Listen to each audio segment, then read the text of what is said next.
again. We have a great presentation for you. Again, for those that don't know me, I'm Dan Rainey, President of the Center Community Foundation. We have other officers, Vice President Sam McDaniel, Treasurer Greg Kennedy, and our Secretary Karen Byers right here. So thank you all for coming out, participating. I assume it's going to be an interactive, so if you have questions, do you want questions at the end or throughout the presentation? We can do throughout. Throughout, okay. So we're here is learning estate planning. So it's something we all need to be thinking about. None of us don't want to think about what's going to happen after we're gone. We don't want to think about us being gone, but it's something we need to plan for. We can protect our assets for our kids and our grandkids and future generations after that. We suffered a lot of loss in the Black community over the last 5, 6, 7 decades. So we need to do a better job of preserving those assets, the limited assets we do have, and keeping those assets in the family and having those resources for our kids, our grandkids, and great-grandkids, and so forth. So I just want to thank you for being here. I'm going to ask Pastor Wright if you want to open up some prayer, if you don't mind. We come to you in the name of Jesus. We thank you for this community. We thank you for the speaker today, Lord. We ask, Father, that we have an open mind and be able to learn something from this. Father, I ask, Lord, that you continue to bless this community in Jesus' name. Amen. Amen. And we're going to have Mr. Woodson Walker come up and introduce us, our speaker.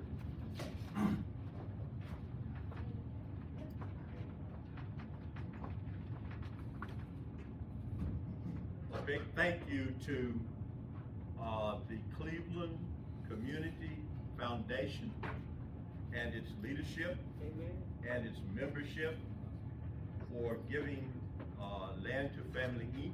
an opportunity to present to you one of Arkansas's top lawyers on the subject that she'll be speaking to today. Land to Family Inc., as some of you might remember, Bluetooth disconnected, is a nonprofit organization that's committed to helping people save their land. I think Mr. Rainey made mention of the fact that we've lost lots of land. Just to remind you how much that is, in 1910, African Americans owned more than 16 million acres of land in this country. Today we own 1.6 million, and that's reducing. Our hope is that by presenting to you speakers like we have today, you will be encouraged to know that you're not without help and that you can do something to stop the loss of land and hopefully put us in a position to start recapturing and increasing what we have. The last speaker who came here spoke to the challenges that many of you face in terms of unraveling complicated ownership of land and what you can do to put your heirs' property into a posture where you can control it, make it eligible for federal funds from various sources, including the USDA. Well, the speaker today is going to speak to, among other things, what you can do to prevent your property from ever being in that state. And if you are so fortunate as to have just climbed out of that state of affairs, how to stay out. Her name is Shaneen Sloan. She has practiced law in the state of Arkansas for 25 years. Not only is she an incredibly capable attorney, she's also a certified public accountant.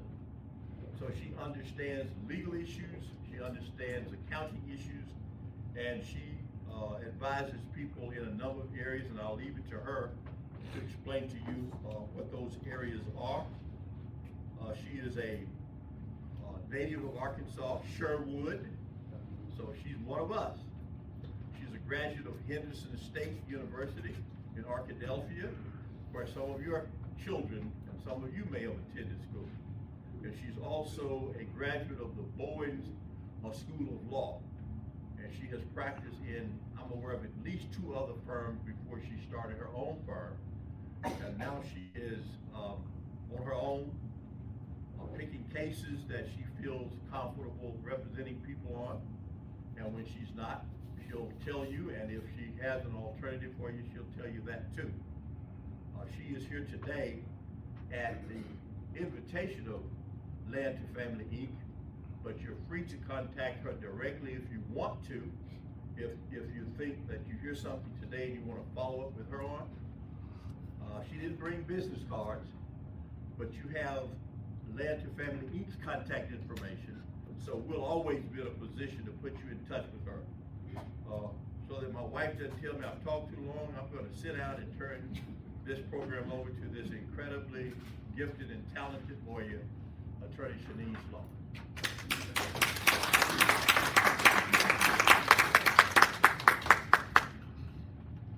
Attorney Sloan, let me make so I made a mistake and forgot the cord for the speaker, so if it goes out, that's my fault, not her fault. So let us know if you have trouble hearing her. Exactly.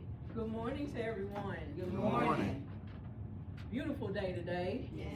It's been a crazy day today. It's tax season for me still. You know, I'm an accountant, so for nonprofits, for those of you who have nonprofits, hopefully we had our tax filings taken care of, but today is the tax deadline, so I've been on the phones and dealing with that this morning. So I appreciate the invitation.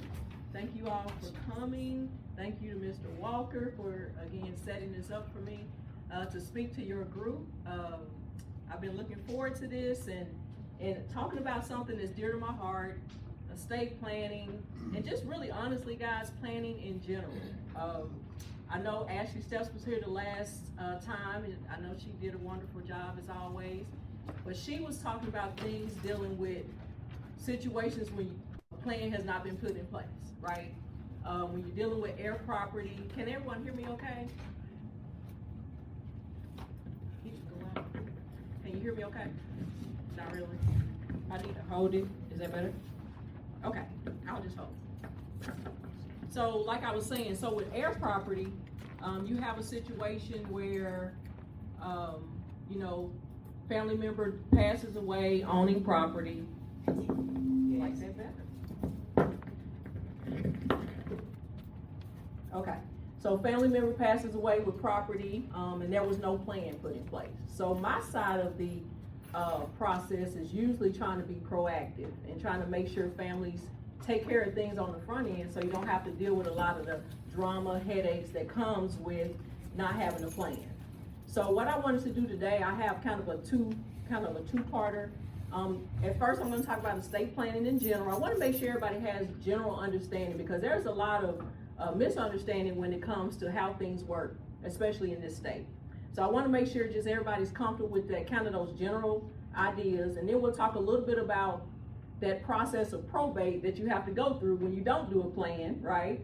And then after that, we'll talk about some strategies that families can look into when it comes to putting your family property or looking at business options for your family moving forward. And I do like questions, so I don't mind questions. I do have certain things I definitely want to touch on, but I definitely want to make sure general questions are answered. So we can talk about that, you know, as we go. So feel free to raise your hand or just let me know you have questions.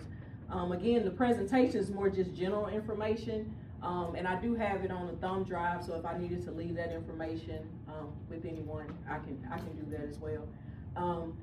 So my areas of practice include, you know, estate planning, probate. I deal a lot on the tax and business side as well, but tax controversy is kind of my area, and then just guardianships and things like that. So what I typically see in a situation when people contact me, mom or dad passes away. One scenario, there was no plan, right? No one had a will. You know, they don't have anything that's concrete on who gets what. So what I like to do with family members is try to make sure we understand which process works for you, the least expensive process for the family, and how we move forward from there. So with estate planning, you know, of course, my first question would be, do you have a will? Do you have a trust? Do you have other estate plan documents in place? Now, most people, it's amazing because most people don't, that I deal with, so I deal a lot with probate. And so, how many people here have dealt with probate in your family? You've had to go through that process in the courts. Exactly. So those who've done it, I know you're like, yeah, unfortunately I went there, right? And so when people come to me with estate plan, they're usually like, what do we need to do to avoid probate? I had to deal with probate with my mom or my dad or my grandmother, or whatever the case is. I don't want to do that anymore. I don't want my family to have to go through that process, right? And so a lot of people say, well, mom had a will. Surely that takes care of everything. And so the answer to that is no, it does not, right? So a lot of people don't realize that a will is really like a one-way ticket to probate. If you don't do any other planning, you're going to probate, which means you're going through the court system, right? Probate is where you file a petition with the court. You have someone appointed to be the administrator of that estate, right? Now, once we open up an estate, we have to deal with creditors, right? So what families have a hard time understanding is that creditors and the expenses of administration get paid before the family gets anything, right? So a lot of times what we'll see is there's a lot of debts, unsecured debts, secured debts that are owed by a decedent. A decedent is the one that passes away. So that means we have to deal with creditors. And in Arkansas, the creditor claim period is 6 months. So once we open up an estate, we file notices in the newspaper. I know you see those in the newspaper, those notices of estate administration. We have to give direct notice to any known creditors. That could be, credit card, medical bills, anyone you owe money to. We have to send notice to all of those creditors and advise them the individual passed away, the estate is open, you have 6 months to file a claim against this estate, right? So we gotta wait through that period, we gotta see which creditors file, and then once we have valid claims that have been approved by the court, those have to be paid. Once we get all of that done, file the individual's final tax returns if required, then we can petition to distribute the rest of the assets to the family. So a lot of people don't understand that a will itself, by itself, with nothing else, no other type of planning, that will require you to go through that process.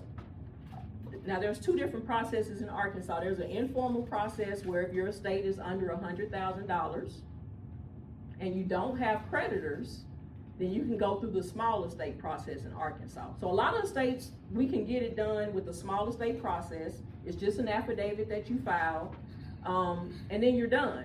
Now, I will say with small estate processes, what I usually see when I see people trying to handle it themselves, which they absolutely can, if there's real estate in that person's decedent's name and it qualifies for the small estate process, you still have to file a notice in the newspaper, right?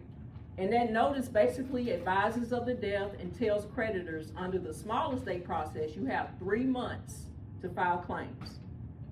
The idea is you don't think there are any creditors, so these are unknown creditors to you because you're not even supposed to file a small estate process if you know there's creditors, right?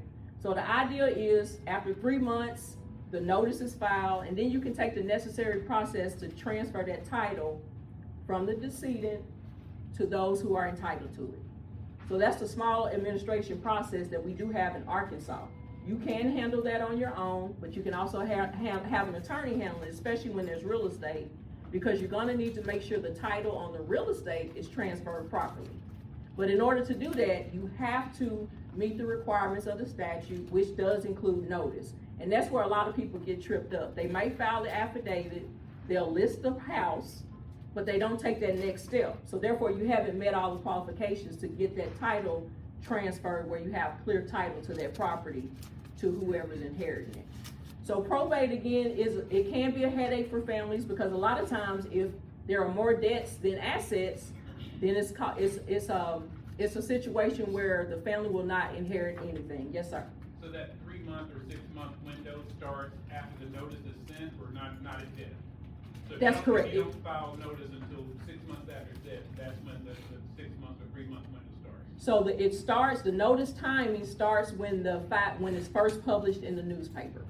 So whatever date is published in the newspaper will publish it once a week for 2 weeks. That's the requirement under the statute. That first publication date, that's when the time starts. Now, once that starts, you just count off 3 months if it's a small estate process, and then 6 months if it's just regular general probate. But the key is you have to get it in the newspaper, and it has to be basically in the local paper of where that decedent is. Generally, every county has a paper that handles the processing of probate notices. Otherwise, you would do it with the statewide paper, Arkansas Democratic Gazette or something like that. But the idea is the time does not start until you have it published, because that's when the creditors are officially notified that there is a decedent that may or may not owe them funds. Great question. Anyone else on that? The key is, again, small estate, under $100,000, no creditors. What I typically see are people filing small estate process. Let's just say there's mom passed away, she's a widow, so there's no husband, and she has 3 children. But sister number 1 decides she's going to file this affidavit and only lists her name, right? The process requires you to list all the heirs, right? That's everyone, not just the ones you like, or the one that lives in the home or anything like that. You have to name all the heirs, and that's usually what we see. We see people filing, going through this process, and there's a lot of errors, mistakes, whether they're intentional or not. Sometimes they are on purpose, right? But it still clouds the title, because again, if you can prove that you're an heir, and even if you're not listed there, that's gonna cause a problem later on, and that individual who maybe filed the paperwork incorrectly, although they're gonna cause issues, they may not still have complete control of that property, right? But a lot of times you have to get the courts involved with, okay, something was filed in the small estate process, it wasn't done correctly, so now what? So now we have to get with the family, tell them about the options, but otherwise, the only time you're in front of a judge is if you go through the general probate process, right? In that case, there's a judge assigned. Anything you do, you have to get approval from the judge to take every little step in probate, right? And that's just part of the process. Typically in a state, on the low end, you may be looking at very minimal 8 months, because you gotta have that 6-month creditor claim period, right? That's in there. Very limited times that ever happens. But 8 to 12 months is common for probate. After that, if it's a more complex estate, if there's a lot of fighting, arguments about anything that we have to continue to go to court for, then we're dealing with that in court, and that just drags out the time, causes the cost to go up, and then you're dealing with that for possibly years to come. I mean, I've definitely had estates that go on for years, 2, 3, 5, 7, I have a 10, I have a 12-year process. So that process can be long, and it definitely can be expensive, and it's frustrating to the family as well. So with this idea of people coming into my office saying, I want to avoid probate, they may not have ever been through that process, but that's the goal. So we say, what can we do to avoid that? So that's where estate planning comes in, right? So we talk about estate planning in the sense that you get to decide what happens with the assets that you've accumulated over your life. It's as simple as that. And I always tell people, either you're gonna make the decision, or Arkansas is gonna make that decision if you live here. Now, I don't know about you, but I don't want Arkansas doing anything with my property, right? So the idea is there are laws in our state that dictates where your property goes if you don't have something in writing. So that's kind of the key. You make the decisions, you lay it out in writing, what you would like, and then once that's done, if it's done properly, not only can you avoid probate, but it allows your assets to get to your family in a shorter period of time. Okay? So I at least wanted to just mention probate, because it is important, because just the will, you're going to probate. So I'm gonna talk about some steps you can take to avoid that. Yes, ma'am. Now, you brought the state into this. So how long do you have before the state come in and make a decision? So the state, no, so that typically does not happen. Someone has to actively open up a probate. And typically it has to be someone that has an interest in the estate.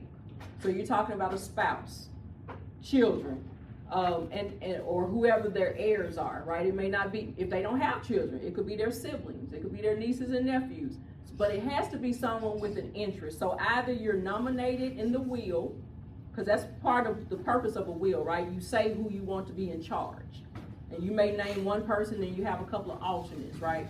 So that person is typically the one that would open up the estate. But if there's not a will, it's just anyone that has an interest in that estate.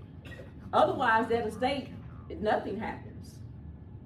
And that's the problem. And that's when you get into the heir property situations like you guys talked about the last time. When no probate has happened, now we're dealing with heir property issues, and now you're having to figure out another way to address the family property that never got transferred properly, right?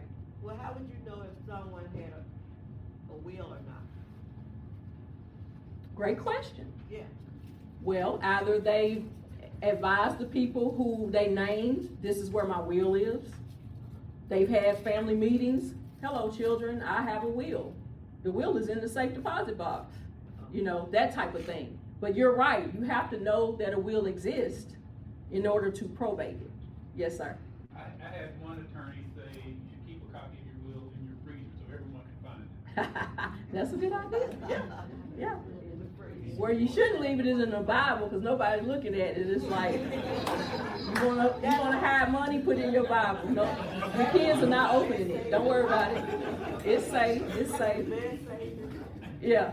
So, but no, that's a great question. If you can't find it, and we've had lost wills.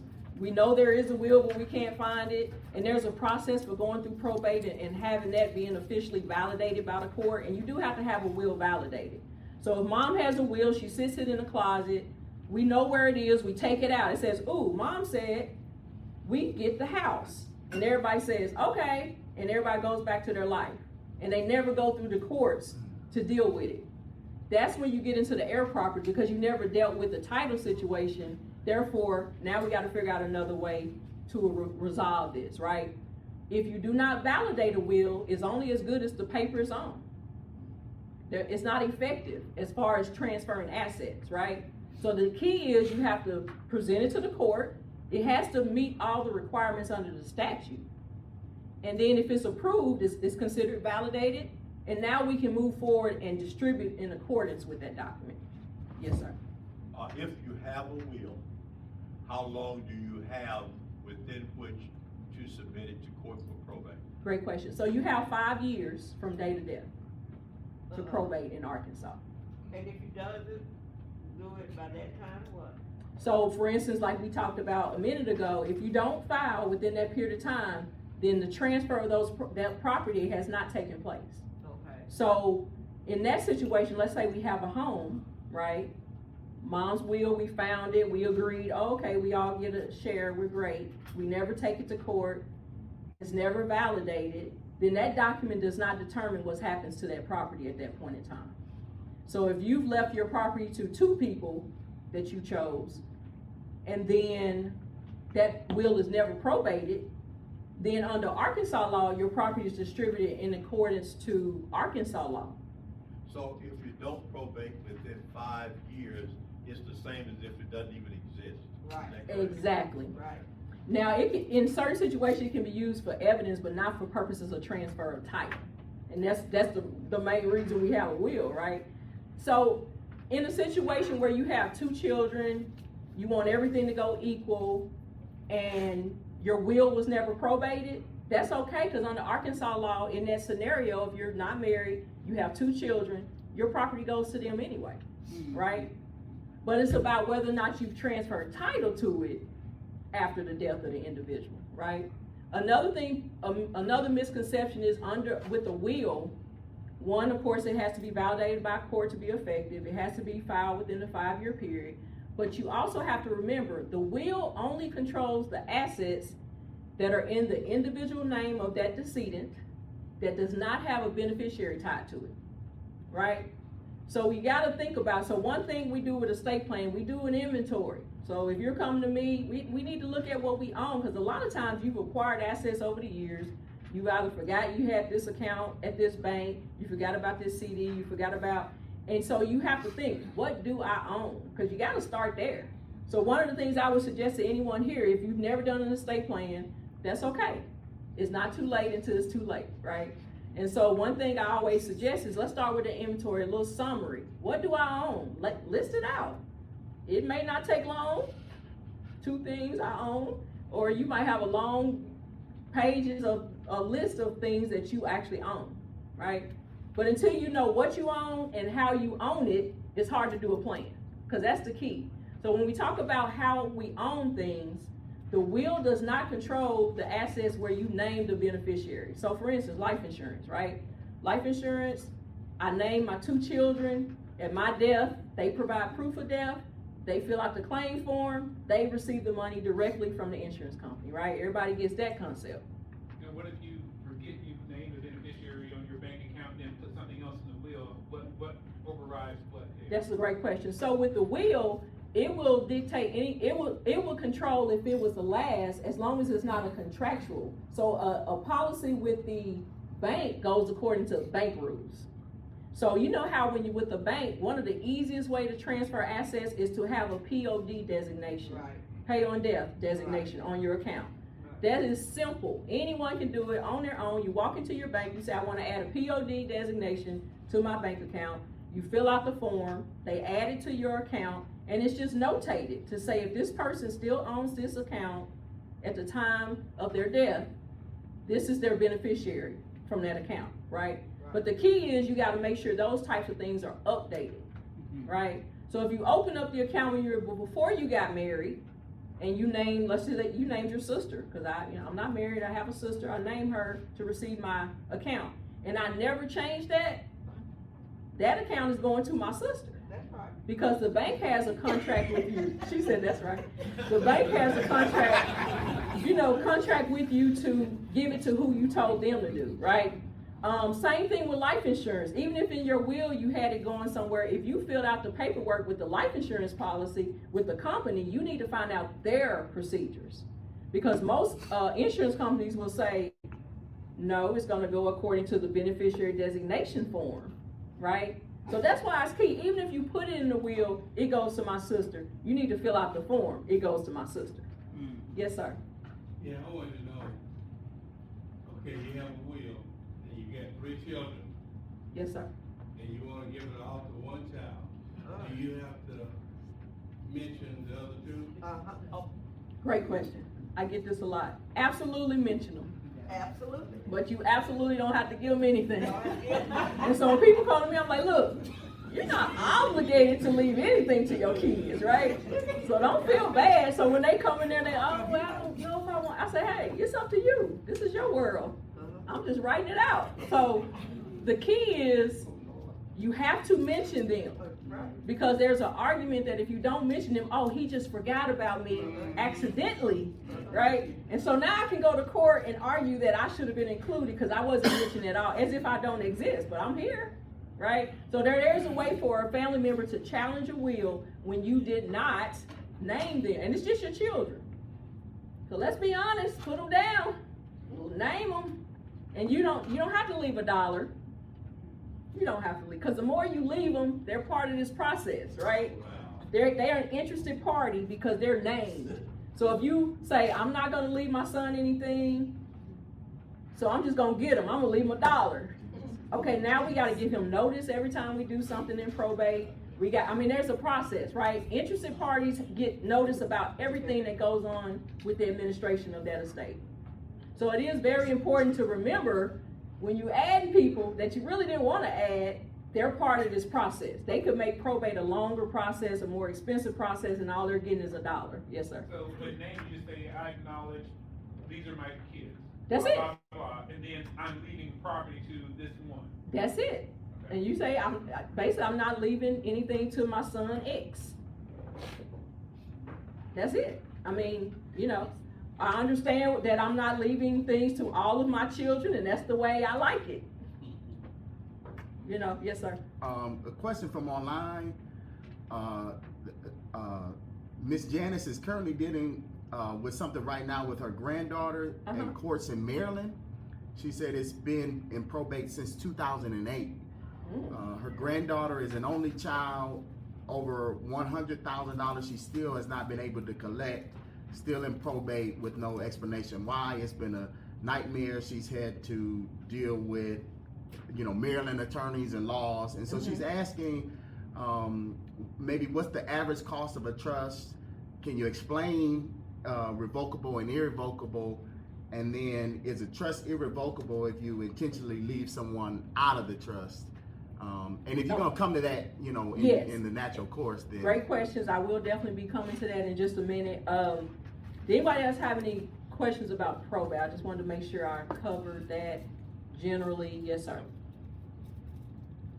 What if you have an alleged outside child? Maybe That your sounds child good, ain't- Alleged. And you don't want that child to get anything. So are you better off naming him as your child and saying, as you just suggested, name him as your child and say, I don't want to get anything? You can name, for those are your children, you name them, right? For those that you're not sure about, we can name a group of people. For any child that could possibly be my child is not established as my child prior to my death, I leave nothing. Okay. If they fall into that category, you're done, right?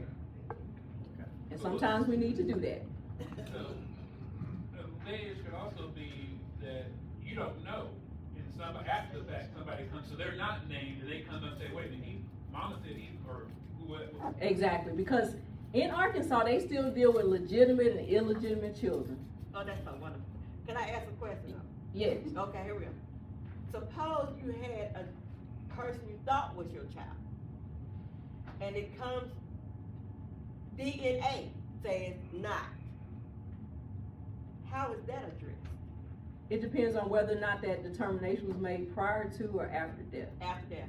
Well, and I don't know. So there's a statute that deals with having to prove. So with your mother, you're her heir. We know that your mother had you. There's no question. With your father, the question is whether or not it's been determined that they were your father prior to death, and there's a statute that deals with it.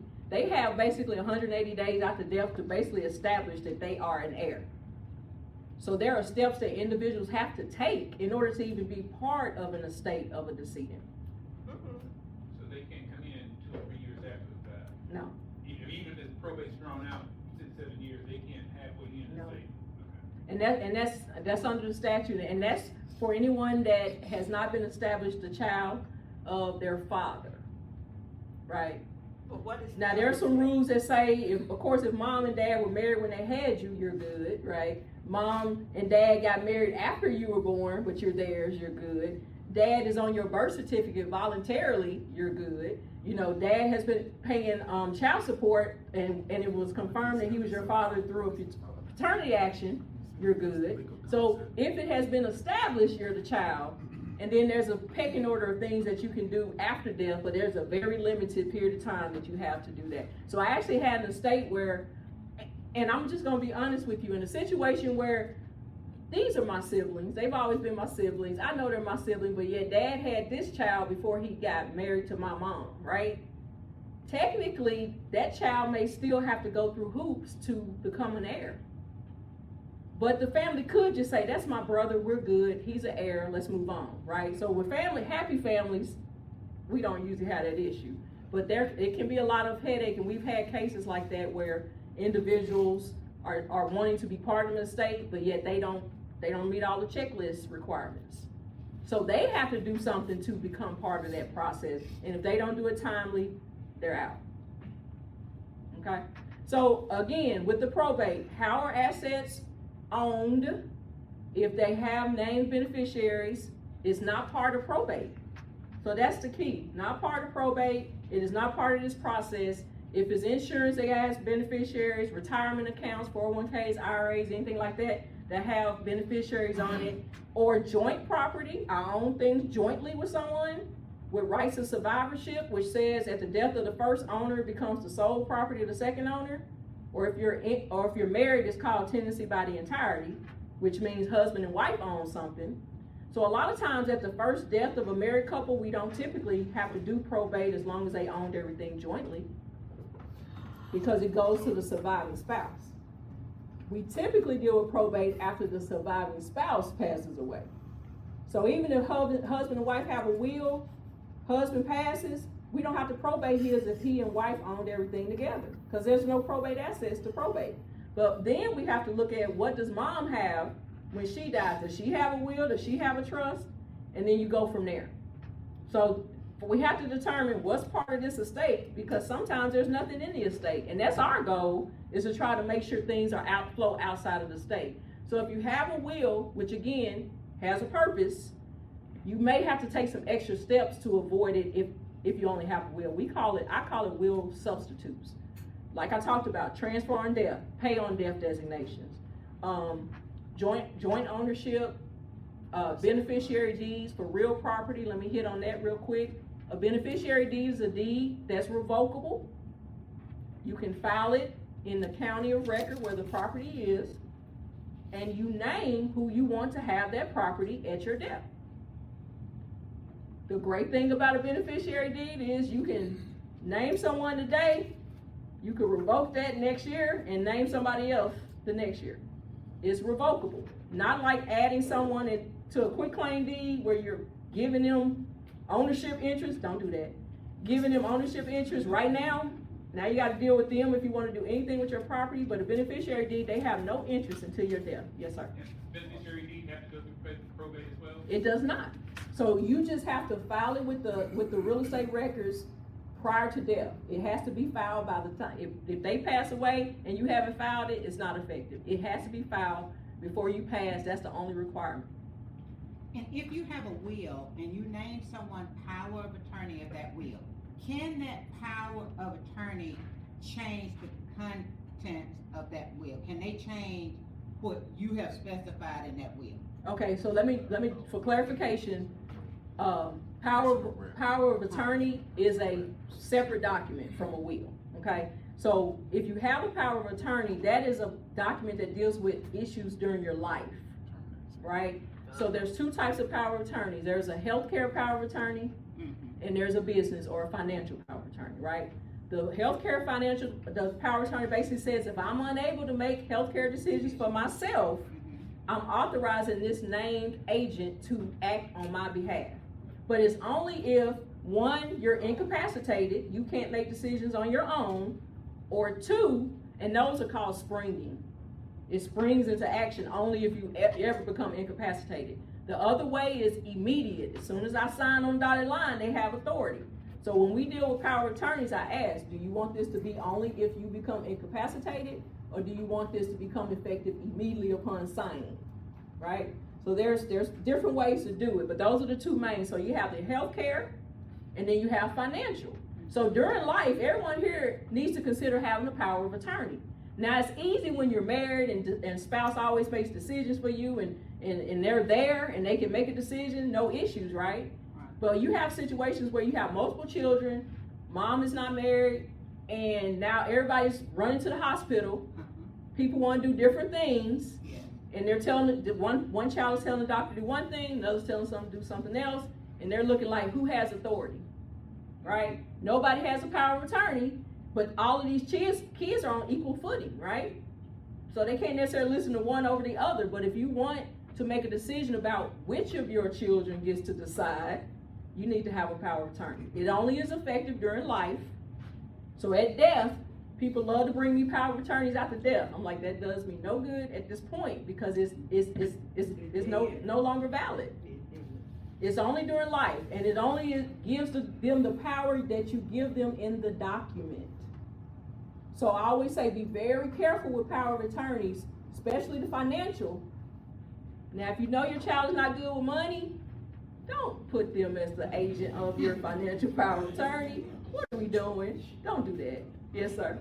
What's the distinction for a durable power of attorney? Durable power of attorney, that word durable basically means I've signed it, but even if I become incapacitated, it's still effective. So the durable just means that it's still effective after you become incapacitated.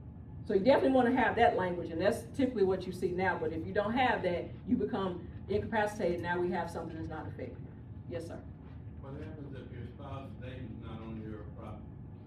You said own it together, but most people think if they married to you, they own it automatically. They do think that. So that's why when I said earlier, how do we own the property is key.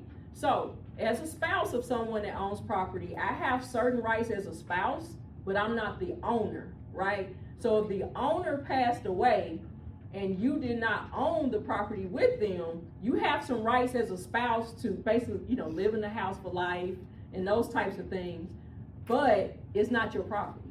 And at your death, it goes to whoever was entitled to it, either under that person's will, if they have one, or under intestate laws of Arkansas, if you didn't have one.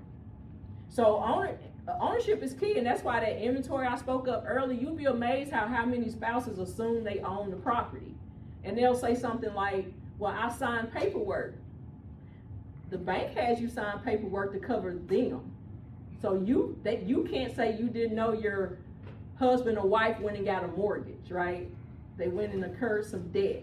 And so you have to sign as spouse just because that's just protocol. They want all spouses to be aware of what's going on, even if they are not the ones either obligated, if they have not agreed to pay, or just to make sure they know that their spouse owns property. Okay, do you need to put their name on the deed and the register? If you say you own the land or you want your wife? So yes, if you want someone to be an owner, you can do it one of two ways. You can add their name during your life, and that's preparing a deed, right? You're the grantor, which means you're the one transferring, and then the grantees, it can be both of you as husband and wife, right? So then once you file that deed of record, okay, now we both own it. What happens to it depends on what happens, who passes away last, right? The survivor. Because wife's will may say everything goes to my kids, your will may say everything goes to my kids, maybe you don't have kids together. So how it ends up depends on who passed away last, right? Last man standing. That's the one that controls. So that's why people assume I'm the spouse, it's mine. And that's, people assume that even with no will, and that's not law. In Arkansas, spouses, if a spouse passes away and you don't own their property and it's part of probate, you're entitled to 1/3 of their personal property, that's yours, and a life estate of 1/3 in their real property, which means you have an interest for your life, but at your death, you have no more interest, okay? So it's critical with spouses, you're right, everyone doesn't own things jointly, and it's okay to own things individually, but the question is, do I have a beneficiary on it? Do I have a way of making sure it's transferred to whoever I wanted to have it, right? So I wanted to make sure that's clear. So yeah, so estate planning is about making sure you get what you want. It's about making sure, and I guess I need to start here. So, why estate planning matters, we kind of talked about this. You get to decide who gets what. For those who have minor children, you can name the guardian, the person that would take care of your child if something ever happened to you while they're still a minor. In Arkansas, once you hit 18, you're legally an adult. That's scary, but it's the law. Again, avoiding probate is always important. Deciding who gets what is important. Again, you don't have to leave anything to anyone you don't want to unless you don't have a plan. If you want to leave everything to charity, you absolutely can do that. And then there's a pecking order of who gets what when you don't, right? It goes to your children. Spouse has an interest. If you don't have children, your spouse, if you're married over 3 years, they get everything.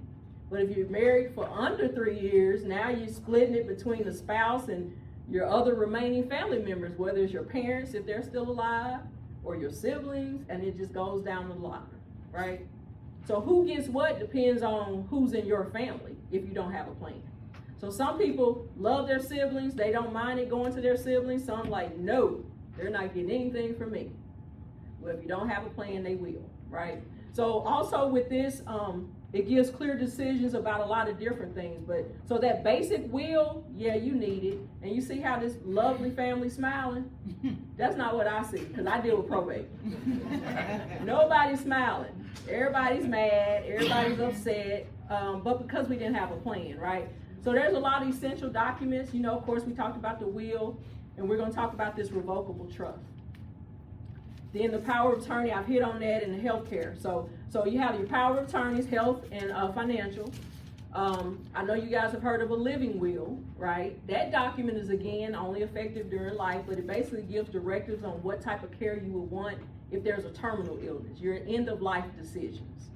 You don't have to have that, but if that's something you want to prepare, it gives your family kind of dictate the types of the procedures or work that you want the doctors to do on you if you're at the end of life. So that is a very limited document when it comes to overall, because it only happens in that situation, right?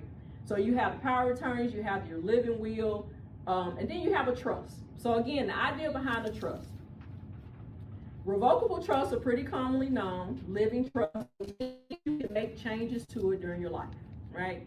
So you have a situation where, and in my plans, you typically still have a will, but when you have a trust, we generally call it a pour over will, which basically means all that will says is anything that I did not fund to my trust during my life, I transferred at death, right? But the idea is that trust that you've created allows you a lot more flexibility on what happens to the assets that you have in it. A trust can only control what's in it. So that's why when you do a plan, to set up the document is not enough. Once you set up a trust, you have to fund a trust. What does funding mean? It means transfer title to the trust so that there are assets for your trustee, who is the one that handles the administration, for them to handle. So for instance, if husband and wife set up a revocable trust, it means that once they set up the terms of the trust, they can still make changes. They can amend the trust all the way through in life, right? Now, there has to be provisions in that document to say whether or not the surviving spouse can make changes after the first death. Sometimes it's like, hey, baby, it's yours. You decide what to do. And if those kids start acting crazy, if you want to make changes, that's fine. Sometimes it's like, I want this to be held in trust for my kids. I don't want anything to change with this section of the document. So there's a lot of flexibility when it comes to the plan. So when you talk about trust, you can decide whether someone receives assets outright or whether the trust holds it for their benefit, right? So when I'm speaking to someone and we're talking about how would you like this trust to be distributed after your death, we talk about, okay, think about each child or each beneficiary, it doesn't have to be a child. Are they responsible enough for their point of their life you feel like they should just outright get their share, whatever their share is, right? Then you have situations where either because the child is a minor or a younger person and you're not really comfortable with them managing funds, and you think as soon as they get the funds, they're gonna blow it, right? So you wanna hold it in trust for them until they reach a certain age, right? You might give them a third at 25, a third at 30, a third at, 35, or any combination of kind of distribution, pro rata distributions. You state that. Or they only get money for school. They only get money if they do this. I mean, you can go down a rabbit hole if you want to, but it becomes a little bit more interesting. But bottom line is you get to decide who gets what. You decide who's in charge of that process, trustee, and the key is it has to be someone you truly trust to take care of the responsibility. They're the one that's dealing with the beneficiaries. They're the ones telling beneficiaries yay or nay on whether they can have money if money's held in trust. They're the ones having to make sure all your tax compliance and filing compliance matters are taken care of before they distribute money. Revocable trusts do not necessarily protect anything from your creditors, right? So income earned that it flows through your trust is still reported on your 1040. So even if you transfer an income producing asset into your trust, you're still filing that information on your tax return with revocable trust, right? Because the idea is it's yours. I'm grantor, I'm moving the money into the trust. During my life, I have full access to this. Whatever's in there, I can take it out, I can put it in, I can put more in. So there's a lot of flexibility during your life. And that's typically what the trust says, is for my benefit, for my spouse's benefit, then for the benefit of the survivor. And then after they pass, now we look at who the beneficiaries are, right? And we lay out who gets what, when they get it. And in a situation, if you want to hold things in trust, you're allowed to do that under a trust setting. So that's a revocable trust. So part of a typical estate plan that you see now with a trust component, you're looking at this will that just says everything goes to the trust. Then you look to the trust as the meat of your plan to say who gets what. The key is you have to make sure not only is it executed, not only that it has the terms you want, but also that you fund it. So funding includes, if it's real estate, transferring it. You can only transfer real estate through a deed. So me writing it on a piece of paper that I want someone to have my house, but I never take those steps to make sure they get it, that's not a proper transfer, right? So it is important to make sure that we properly fund a trust. So if it's let's say you have a bank account. Remember how I talked about doing a POD designation? Your named beneficiary in that POD can be the trustee of your trust. That's how money can flow. If you have an investment account, if you have a savings account, it doesn't matter what type of accounts, brokerage accounts, you can name the trust as the beneficiary, and that's how you fund it. Someone had a question. Yes, sir. So you mentioned about the trustee. Who do you suggest that be? Should it be, my cousin, or should it be an attorney?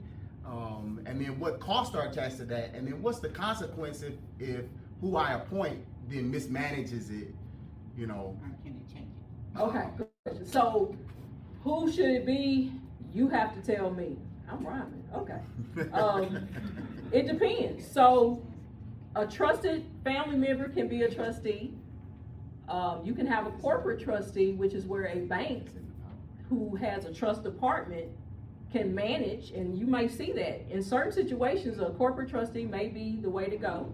Otherwise, it's individuals that you trust. Now, the attorney that's preparing the documents can't be the trustee, but there may be some other professional that you personally know, or there may be one that would agree to it because that's just the type of business they're in. But it has to be someone that's able to handle the responsibility. So for instance, if you have a trust where assets are going to be held for years, we look at how old is the trustee you want to name. Are they 10 years older than you? Are they real, sickly, something's wrong with them? That's not a proper person to name. Or if you name them, we have to have alternates, right?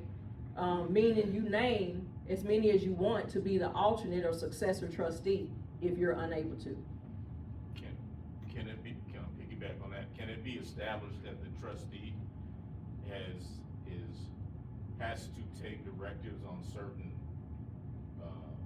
decisions by another entity or group or committee or? Yes. So so with the other question you asked about the price, so you typically may have reasonable compensation language in your document that just says they do get a fee. If it's a corporate trustee, each bank has a structured kind of plan on how much they may charge. It may be 1.5% of the value of the estate, 2% of the value of the estate annually. That's what they get. Or they have a list of the charges they would have. So if you wanted a corporate trustee, we go to meet up with the various banks or corporate trustee availability that's in the state where you are. You meet with them, you decide which one you want, and then we name that particular, let's say, bank as the trustee of your trust. Now, the good thing about a corporate trustee is, of course, that entity is not going to die, right? They're always going to be there, but it's not necessarily the person you dealt with today is going to be there, 15 years down the road. And then they have their own structure. Yes, sir. I guess I was trying to ask internal checks and balances. Yeah, so the document itself basically tells the trustee what they can and can't do. And then in Arkansas, we have the Arkansas Trust Code, which also has provisions that if your trust does not dictate certain things, you have to go to the code to see what's allowed in Arkansas. But sometimes you give trustees discretion to make decisions, depending on what's going on at the time. And then sometimes you just lay it out. I want you to pay the beneficiaries the income from this particular asset every quarter from now until, right? But you are giving them the directives on what to do. So your document determines what they're allowed to do. And if there's something they're unallowed to do for whatever reason, that needs to be something that needs to be discussed and part of the plan. Or that refers to the Trust Code of Arkansas. Yes, Arkansas Trust Code. So if your document doesn't address an issue and the code does, you would look at the code for that. Some corporate trust departments are very conservative, just to preserve the assets. Yes. if the family member or beneficiaries are unhappy with that conservative stance, do they have the option, or do you put an option in there for them to move to a different trust manager, maybe stay with a corporate, but go from, say, Arvest to Regis or? Absolutely, yes, there can be flexibility, and yeah, you can kind of name out the types of things that would be factored into a decision to have a vote to change the person's name, but that has to be given to them to do, right? So if it's not named in the document, then there's. Generally, no, there's some other rules out there that it does, I mean, for instance, they were, doing things fraudulently and stealing money, yeah, we can get them out, that's not a problem. But if it's things like, I just don't like you because you won't give me more money than mom wanted me to have, yeah, that's not gonna work, right? And the document's gonna say, that's not gonna work. Sorry, because people get. All the time versus going after, say, tech stock that are, 10, 12% Right, versus. right, and there are statutes that talks about making sure that the trustee, weighs a lot of factors in their decisions when it comes to investments. So they are obligated not only by the document, but state law on things they can and can't do, and you can force or push issues in certain situations depending on what's going on. So what, like he was asking about, again, the control, you decide what type of control you want your trustee to have. Because unfortunately, or fortunately, we can't tell the future, so a lot of times you want to leave it to their discretion, because if your beneficiary, let's say they, now they're on drugs, right? So we have a provision in our document to say, well, if they're on drugs, the only way they can get it if they, take the test, follow these directives. You're giving the trustee the discretion to deal with those issues that, unfortunately, we don't know if that's gonna be part of our situation or not. Everybody's family dynamic is different, right? So a situation where you want more control, you can put that in your document, and then also the laws kind of back that up. But yeah, a beneficiary could always bring an action in court to challenge a lot of things if things aren't done properly. In fact, they can challenge the trust if they feel like they have, a valid reason to do. Well, they don't even need valid these days. They just file an action just because they can. But bottom line is, they have rights. They have rights to receive, generally reports annually to see what's going on. They have rights to, ask questions. And if there are things that trustee is not doing properly, there's definitely ways to address that as well. Your statement you just made brought up a question. So let's say you leave someone out of a trust, then they start filing lawsuits just to eat up the assets.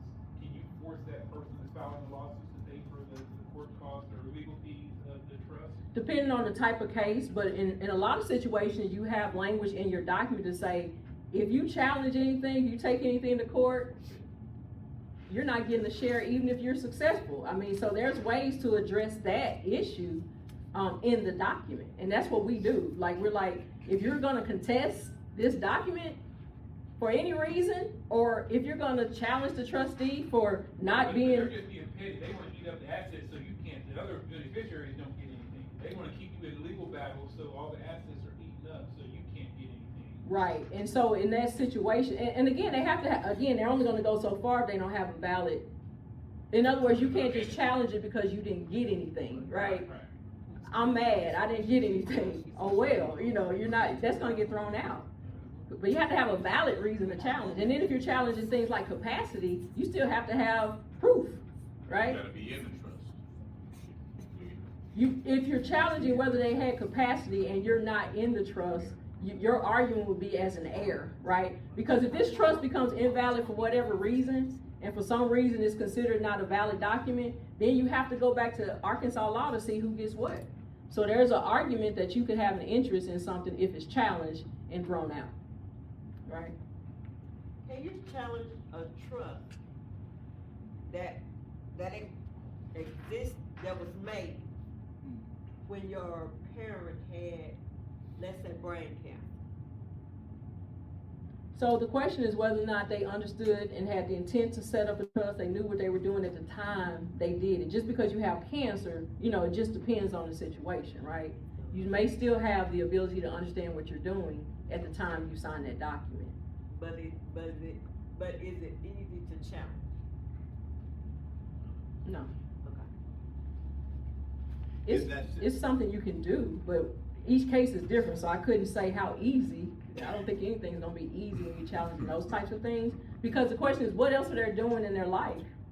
Were they able to pay their bills? Were they able to make decisions about their health care? Were they able to, you know, curse you out and tell you to go do something for them and they were fine?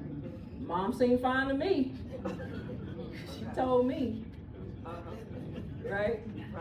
So every case, I mean, I'm not gonna get into specific cases, but yes, you can definitely challenge things, but you have to have the proof. And guess what? You can't just go and get their medical records. You don't have authority to do that. Yeah. So it's just, oh, well, mom's sick, okay, but does mom have the capacity at the time? So when you sign a will, you do have to have capacity, and so the question is, do they understand what they're doing? Do they understand the type of assets that they have? And they know, information about what they're doing, because when you get into like undue influence and things like that, where someone is taking you to an attorney and told you what to do, attorneys are not supposed to take those type of cases, right? When they see a family coming as a group and trying to make decisions for mom, that's not what we're allowed to allow in that particular type of plan. But those are great questions. So we talked about the power of attorney, so I'm gonna kind of bypass some. Yes, sir. Would you elaborate on lucid interval in connection with this incapacity? So, sometimes people have been diagnosed with, dementia of some sort, but at the point that they are diagnosed, they're still able to, make decisions and type of thing. We know eventually things will go down at some point, but as long as they, at that time that you're dealing with them, they do have to be lucid. They do have to understand what's going on. I recently had a situation where an individual, she seemed, perfectly fine, but then the next time we met, she didn't even remember who I was, right? And so then, unless you are able to then go to your physician and they can run the necessary tests, and then they come back with, confirmation to you that they understand enough about, the totality of the assets they own and things like that, and then you're at that point in time comfortable with their decision, you may be able to move forward. But in that situation, I basically said I just could not do it, because I knew it had gotten to the point where she really didn't know what she wanted to do. And that's where there's a line, and once you cross that line, you can't really go back. And unfortunately, a lot of people contact us after it's too late for those type of, because it has to be the person who prepares the will, not their family, right? They have to agree to do it, not mom needs a will, can you please prepare it, and then mom doesn't even, it's just not at a point where she understands what's going on. We can't prepare those type of documents. That's why it's key. Planning is key, and that's why I encourage the people to just be proactive. Everyone here knows that at some point we're not going to be here. It's not a secret. It's not a secret. So no one likes to talk about this, right? So when people come visit and they have a meeting, who wants to? Nobody wants to talk about it. But I think of it more as just a planning. Like, I want to have the type of plan where if it benefits my family and it goes the way I want, I've worked hard to get it. Why not make a plan for it? We built, we worked hard, we sweat, we did what we had to do. We're here. And now I don't even want to plan for it. Do I want it to go to taxes? Do I want it to go to creditors? Do I not want to leave something for the next generation? Right? So sometimes that's the motivation. Well, I don't want my family to go through what I did with my mom's estate, or I don't want the kids fighting. Okay, well, let's have a plan where they don't have a way to fight, right? It's pretty clear, it's laid out, it's what you want. If you don't, there will be fights. And that family I showed you is not how they look. So again, we talked about we talked about the will, so I'm not gonna go back into that. Again, the trust. So with the irrevocable, we talked about revocable trust. So, generally, again, there's a lot of different types of revocable trust. There's a lot of different purposes for revocable trust. But the whole point of that is that you're releasing or relinquishing control of what you own. So unlike a revocable trust where I put an asset in, I can use it while it's in the trust, I can take it out of the trust, I can do what I want. That's a revocable lane. Irrevocable lane is more about relinquishing control as the owner. You no longer own that asset. The trust owns it. In some limited capacity, you may benefit, but you, from that point forward, don't have a say on what happens with that asset.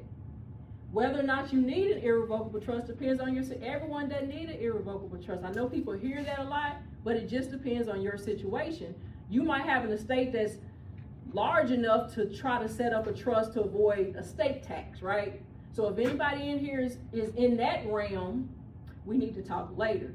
And that would be 15 million or more in your estate. So anybody here? Usually when I say that, they say next. Let's move on. No, I'm not in that. Oh, okay. But, you know, you said you've given up ownership and control.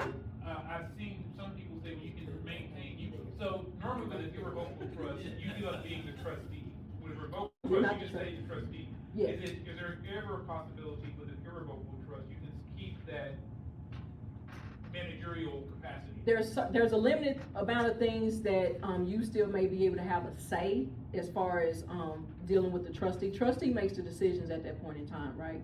But there are certain things like maybe type of investment strategies and things like that, but not necessarily any of the main components of that trust that deals with the beneficiaries, what they're getting, and those types of things. Well, let's say you own land or you start farming, then you put it in a revocable trust. They say, well, we think this other person will manage it better. We're gonna take it away from you and let them manage it, rent it to them instead of let you use it. Is that something the trustee can do? The trustee generally would be able to have, when it comes to the advisors, who's an advisor for the trust? Is that what you mean? Yeah, I mean, the advisors is a hired, hand as far as anything, like the attorney you hire, the accountant you hire, the investment guy, the insurance agent, all those are, they're hired hands. So yes, there's a contract with them, but there's typically gonna be some language in there to give that authority to, of course, the trustee would be the one to do it.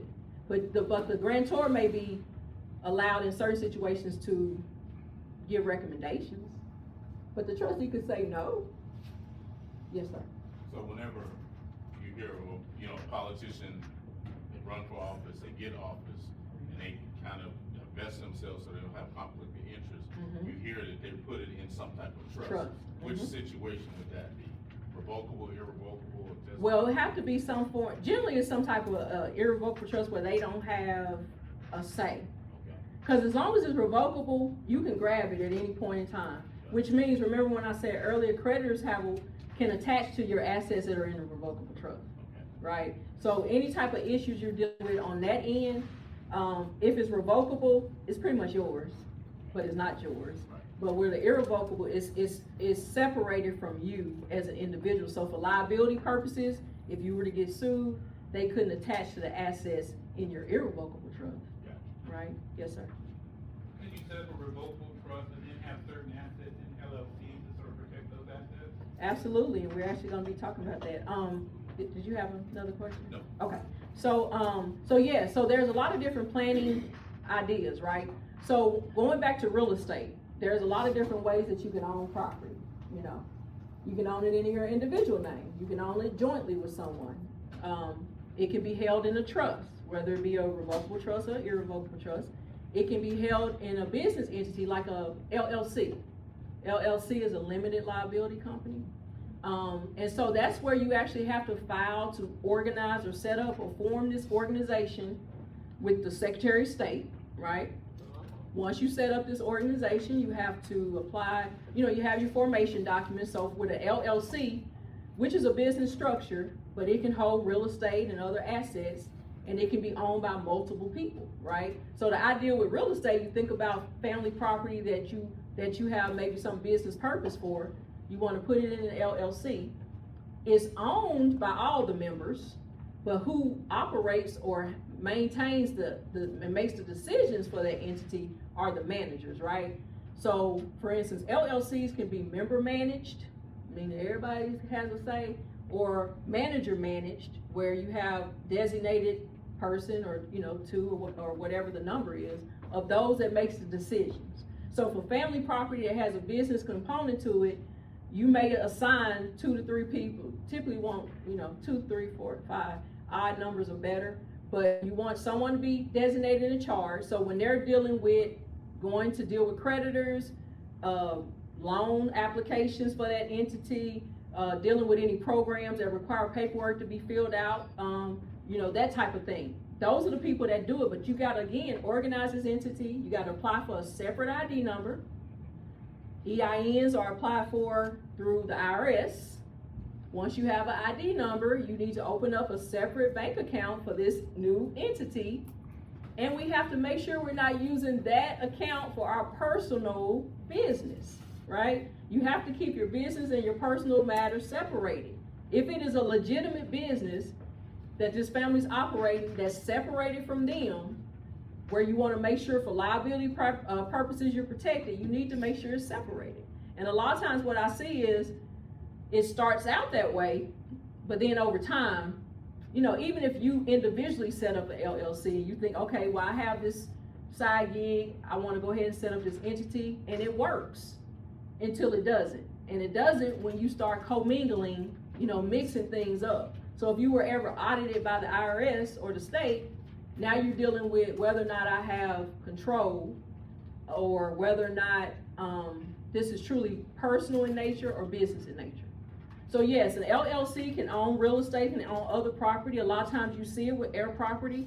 You have to get to that point before you can set up an LLC to move the property. Everybody has to, one, be identified who owns it, right? And you guys talked about that the last time, the process for going through clearing title on property. But once you get to that point, now it's like, what can we do with this property? So yes, LLCs, you can put it in a corporate structure. It might not be the strongest for multiple reasons, but LLCs are real common. Trusts are another option where you can set up a trust to hold property, but the only thing is you also have to look at the income tax component. What's best for your group, right? Now LLC is, you know, what we talk, you know, each individual member will be paying the income tax for their share, right? If it's a partnership. You can elect to be treated as a corporation. I'm not gonna go down those roads, but just know it's out there. There's different options, even when you set up an LLC, or what type of tax entity it will be, right? But there's elections that have to be made. If it's multiple people and you just file it, the default is partnership. So you're gonna file a Form 1065 every year, but you have to, again, report all income, report expenses. Each member will receive from the tax return a K-1. The K-1 shows you your share of whatever happened with that entity. So that could be a trust, or that could be a LLC, it could be a corporation. So there's a lot of different entities that you may get a K-1, and what that means is this is what I need to report on my tax return, right? So just remember that if you set up an LLC, there's flexibility when it comes to ownership. The operating agreement is that agreement that basically says how we're gonna run this entity. So within that, we might wanna address some major issues that we need to talk about, because let's see, with air property, we know the issue is, it started out with 4 owners, then once people start passing away, now we got 12 owners, and then it keeps growing, right? And each person's ownership is theirs, right? And so if they decide that they're not gonna do any planning, now we're dealing with their kids. I mean, it's just, you know, again, the number of owners just continues to grow. Whereas if you put in an LLC, you can have an operating agreement that discusses what happens when someone passes away. Are we gonna buy out their interest? If so, is it payable to their estate? Or if they have a trust, it's payable to their trust. But you have to have this plan in place to say, what if somebody wants to get out of the LLC? There are provisions in your operating agreement that talks about how we buy you out. If it's a valuation question, we have to get a valuation. Then we have a formula to say how we calculate your interest based on the interest you have in the entity, right? So we treat it is a business. And so that's an option for, and that's on the inexpensive side when it comes to planning. Setting up an LLC generally doesn't, you know, cost too much. And then operating, it depends on what type of business you're in, right? But the key is to have a plan. The group comes together. We agree on the terms of this group. We agree who's going to be in charge, who's the managers of the LLC. And we agree on, okay, we don't have to have votes if you're making little small decisions, but once you spend this much money, we all need to come together to vote on it before you spend it, right? That's one way to kind of have checks and balances, right? You have those in charge. They still have to give reports. You have absolute right to see the books, right? If I'm an owner, I have a right. I got a right to get a copy of the tax return. You know, those types of things, right? But there may be situations where we don't have to have a meeting every Friday because you want to go pay the utility bill, right? Let's not do that. Let's just say, put you in charge, let you handle that. If it becomes an issue of things that are above a certain amount, we'll deal with it then. And we have a vote. Everyone has their vote. But the key is, it kind of keeps everything concise and condensed as far as who have access, because when you open it up, it could say, at your death, we're buying you out, versus air property, at your death, it goes down to your kids, right? So it just depends. It depends on the process. So the key again is just making sure, if you have that type of plan, you look at your options and see what's best for your group, because everything is not everybody's. One plan works for everyone, and that's what a lot of people think. They think that. And how much time? Got about 5 more minutes. Okay, 5 more minutes. This section was just talking about wills and trusts, and like I said, if I need to allow him to make a copy of this, I can. I did want to go to the other slideshow. Escape button and then click on the other one. Okay. Down at the bottom. Okay. All right. And so, when you talk about, again, protecting property, there are various trusts that are available for you to talk to your attorney about. And so that's key. Again, we know about air property, so I won't cover that. You guys hit on the Uniform Petition of Heirs Property Act last time. Just know that that's available, but it's something you have to actively file if somebody's trying to get out of the air property group that they're in. Again, with revocable trust, there are advantages and disadvantages to everything. So don't think there's not. So whether a revocable trust is something you even need, it may not be. But if you only have a will, we need to take those extra steps to make sure everything has a beneficiary. If you have beneficiaries of everything you own, or you own it jointly, when you pass, no one has to go through probate, right? So there's advantages and disadvantages. Again, revocable trust, it doesn't protect you from your creditors, but you can have spendthrift provisions that protect your beneficiaries from their creditors, or their spouse, or their divorce, or, so there's a lot of different provisions you can do there. With the irrevocable trust, again, you're relinquishing control, so don't think you have full say on what happens at that point. But again, it's a strong asset protection feature. It reduces taxes if that's part of your plan that's needed to be discussed. For Medicaid planning purposes, you hear about irrevocable trust, which is real common. That's in a situation where you want to transfer assets, so that if you apply for Medicaid benefits, the look back period is 5 years.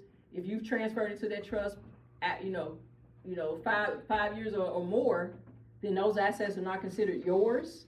Therefore, you can apply and potentially qualify for Medicaid in certain situations. So the revocable trust or LLC doesn't give you that Medicaid protection? No, actually, no. Anything you transfer to your revocable trust, if you later apply for Medicaid, those are all your assets. And a lot of times they will make you pull the real estate out, because there's countable and non-countable assets when you apply for Medicaid. A house is non-countable, meaning you can own it and still qualify if it's in your name. But if it's in your trust, they'll count it unless you move it back out of the trust. Yeah. So revocable, they look at it as if it's yours. Irrevocable depends on how long it's been, right? And so another disadvantage of this is, again, you can't change it. So you have to make a decision and stick with it. I mean, there are some exceptions, but generally the idea is irrevocable, you're not changing it. Limited liability companies, like we talked about, you have to treat it as a business. So there's all these lists of things you have to do. You got to keep up with your paperwork. You have to make sure things are done. Same thing with corporations. Family limited partnership is an option. Again, we won't have time to talk about that, but the idea is, a partnership, but there's some liability issues with those that may be, again, considered. S corp, you elect to be a corporation, and then again, you elect to be an S corp, elect to be an S corporation. It's basically a corporation with some pass-through advantages. I talked about the beneficiary deed, again, transfer on death. That's one of the cheapest ways of dealing with one of the highest price assets you own. It's as simple as filling out, preparing the deed, and filing it before you pass away. The family avoids probate, but it doesn't deal with those extra issues of what if something happens to one of them. does it go to the person I want? That's where the trust comes in. Your trust can outline what happens if, what if. So that's key as well. Again, when you own things jointly, again, when you die, if I died and my husband survived me, anything we own jointly is his now. So just be mindful of that. There are land trusts that you can consider, but again, there's some kind of pros and cons to that. Again, it just depends. So there's some kind of side-by-side comparisons. I did just want to mention one last thing. As far as, there's a Domestic Asset Protection Act that passed a couple of years ago in Arkansas, where you can do some planning for creditor protection, asset protection. A lot of times you hear people going to different states, going to ways to fill out and prepare trusts in order to protect. So just be aware that that is out there, and if that's something you need to talk to your counsel on, I would say talk to them and talk about whether or not that might be an asset protection plan that might benefit you. And then you can also incorporate having an LLC that names the trust as a beneficiary, then the beneficiary of the trust is named. So there's a lot of different levels of a plan that you can put in place to protect you and protect your family, protect your legacy. So I'm gonna stop right here. Is there any other final questions? I got one question from the online, and she just wanted to know, Miss Janice wanted to know, is there a site that you can use to do a search in various states to research a filed will or trust? So is there a site that you... Not to my knowledge. Even in Arkansas, you have to go to the county of record. You can ask if a will has been filed. It's not a requirement to file a will with the court. People can do it, and they used to probably do it a lot more in yesteryears, but all they do is hold it. They hold that will until somebody comes to claim it. And they only can release it to the one named, because they have to fill out paperwork to see who can release it. Or if an estate is open, then the personal representative can petition to have that released. But basically, it's not a requirement to even file your will before you die with the court. But they will hold it if people go up there. You have to pay a little fee. I can't remember how much that is, but they'll hold it until somebody comes, because they're not keeping up with who dies, who's still alive. Like, that's not their job. Someone has to actively go. So when we're looking for a will, whoever asked that question earlier, you can definitely check with the county clerk or where they live to see if they filed it, but it is absolutely not a requirement. Okay. Is there a requirement to file a power of attorney? No. Okay. No. Yes, sir.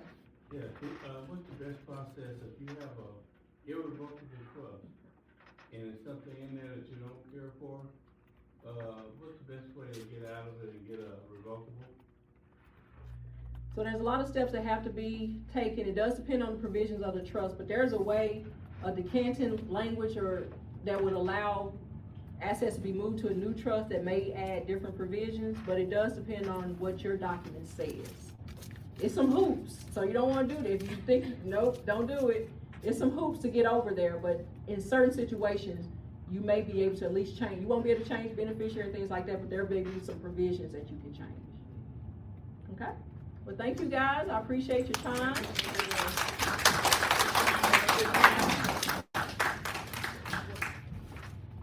And if you need to get a hold of Attorney Sloan, you can email Land and Family Incorporated or call them here, and they will put you in contact with her, or you can put the information up here now. She's gonna write it up. Okay. But if there's And then also, I don't know, I know you're busy and you're, I mean, you went over that last slide very quickly. We'd love to, I would love to, maybe I need to come just see you individually. I would say we would love to have you come back and maybe do a half hour on that. But, Write it up. all right. But, I'll write it up after. Okay, I want to make a couple comments. Okay. Just before you do that. Okay. Company that I want you to be clear about, Land to Family Inc. doesn't charge you any fee for your calling to consult with us. And in most instances, not always, the lawyer would like you to do that because we serve as kind of a screening mechanism to help you get really clear on what it is that's bothering you. It saves the lawyer time. They don't mind talking to you, but as a rule, there's a limited amount of time that you can devote to any one client. Could you tell us a little bit about how you handle intake in your office? So with me, it's just making contact with me, and then we'll schedule. A lot of times, if we're not close to each other, we can do a video conference.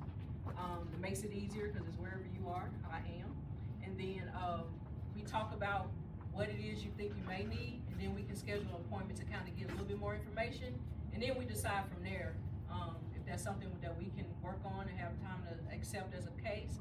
Then we'll talk about the terms, the costs, and things like that. So generally make that initial contact with me, and it's just, you'll talk on the phone or do a video conference, and then we'll go from there. What I want you to understand is, when you're talking to Attorney Sloan, you are engaging directly with her on her rules, protocols, fee arrangements. So we don't have any influence over that. Our influence is to find you a great lawyer, and I think you know from today that we've done that. And you can reach out to her directly if you wish. But you do have the alternative of contacting us if for any reason you'd rather have that initial contact made through us, because if we determine that you have a case that a lawyer would look at, we'll send it to Attorney Sloan or one of the other lawyers and say, hey, what do you think? And then they'll respond, yes, have them call me, or no, that's not something I do. And one of the things that I think I'm authorized to say is Attorney Sloan doesn't deal in the air property end of this. She deals in estate planning, so you don't get into air property problems. But anyway, hopefully we've got You're free, one or three lawyers who can help you with whatever your legal problem is. and we're free. And and hope, like me to remind you, any calls above this number are free. Any calls below here just depends. Okay. We're free. All right? Thank you, Attorney Sloan. You have been And just a token of our appreciation, we'd like to present you with this small gift here. Really? Thank you so much.